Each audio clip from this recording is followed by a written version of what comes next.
welcome back to CWR6938 TV. I'm your host, Tyler Pierce, along with Michael Paffey and Faraz Farhid.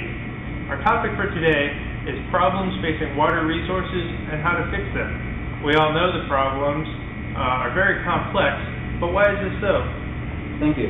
Well, the geometry, climate, environment, actually the nature is very region to region. So the water availability might be different. Besides, the level of developments are not the same. Unfortunately, governments, policymakers, whatsoever, one industry's economy just grows without considering the effects. Look at the unbalanced population all around the world, which just popped up. As you can see, the population is increasing more and more, and it stresses the available water per capita. Well, that's a powerful visual. With that in mind, let's talk about what I believe we all view as the top priority: the structure of water-related institutions and their management. Right you are, Tyler. We believe a strong water management and institution structure is vital in any water resource situation. We've coined the term the teardrop to describe our management structure. At the top of the tier, we do have the international level. At the international level, we'll have general guidelines set by the United Nations and set forth with regulations over any region. Going below that, we do have the national level. Within the national level, the current government will be responsible for enacting and placing laws and regulating them that hold true to the population and the current policies. After the national level, we will move down into the state or province level and incorporate more specific guidelines and rules for the region itself. Any situation for transboundary conflict will ultimately influence multiple states or provinces, and those situations will be upheld by the national level. Moving down below the national and state level, we do have the water management districts. Within these water management districts, we do have specific guidelines based on every basin. So this will be more detailed, laying more structure and guidelines to kind of handle every situation within the basin.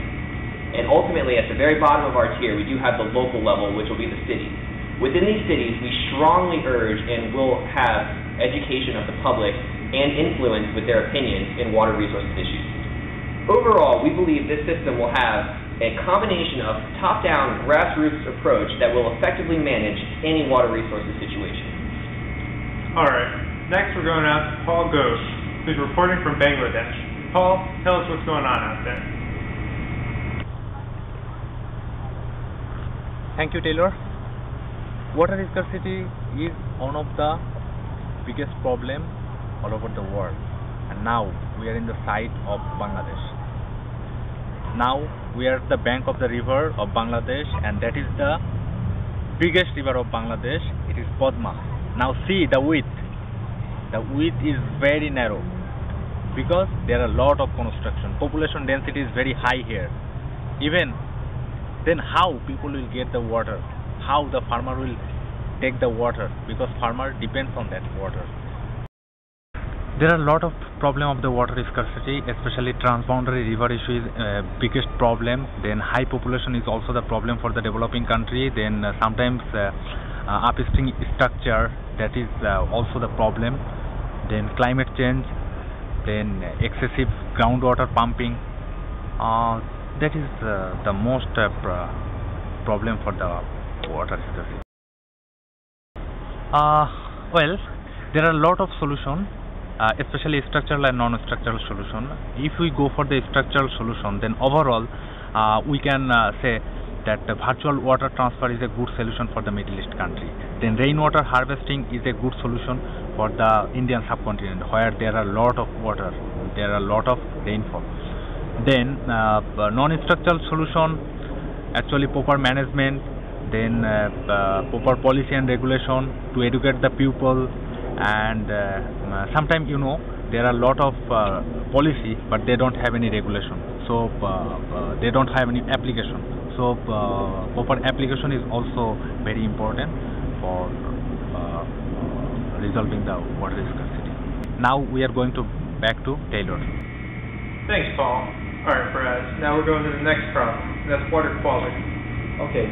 Throughout the development of water infrastructure, the quality of water must also be analyzed. Water quality refers to the chemical, physical, and biological characteristics of water, and it is diminished by sanitation exposure, industrial disposal, and agricultural runoff.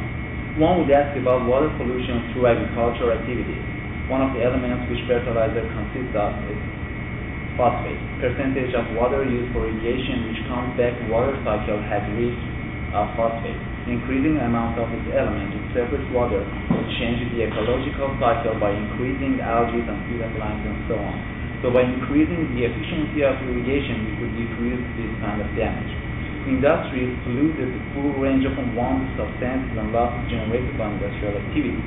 To reduce or prevent this contamination should reduce the cost of treatment. Each industrial unit or industrial zone should develop its own water waste treatment.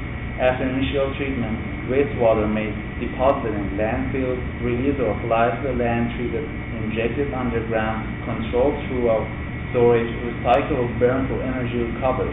Concentrated sewage water system in cities and using septic tanks in rural areas should be applied to reduce the effect of sanitation exposure. Oh, those are some good points also.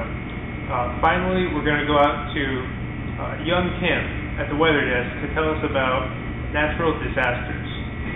Thank you, Tyler. Lastly, I will explain natural disasters, especially floods.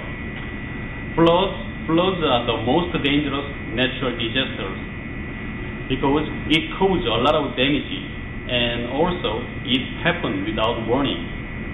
There are two types of flood. One is a river flood, the other is a flash flood. River flood is the most common type of flood. Look at this figure. River flood overflows the channel alongside the river. Second flood type is a flash flood. Flash flood is a rapid flood. It occurs within 6 hours of the event. The event can be heavy rain, dam break, and levee failure. Look at these figures. These figures are a good example about flash flood. These flash floods are very dangerous because there is no time to prepare about that. There are two flood control methods. One is the construction of dams, and the other is the construction of levees. Dams' purpose is the retention of water, so dams can be used to control flood. Also, levees can be control method. Levee can provide the protection from flood and also help water to flow faster and higher. Back to Tyler. Thanks, Young. Well, that's it today for CWR6938 TV. We'll see you later.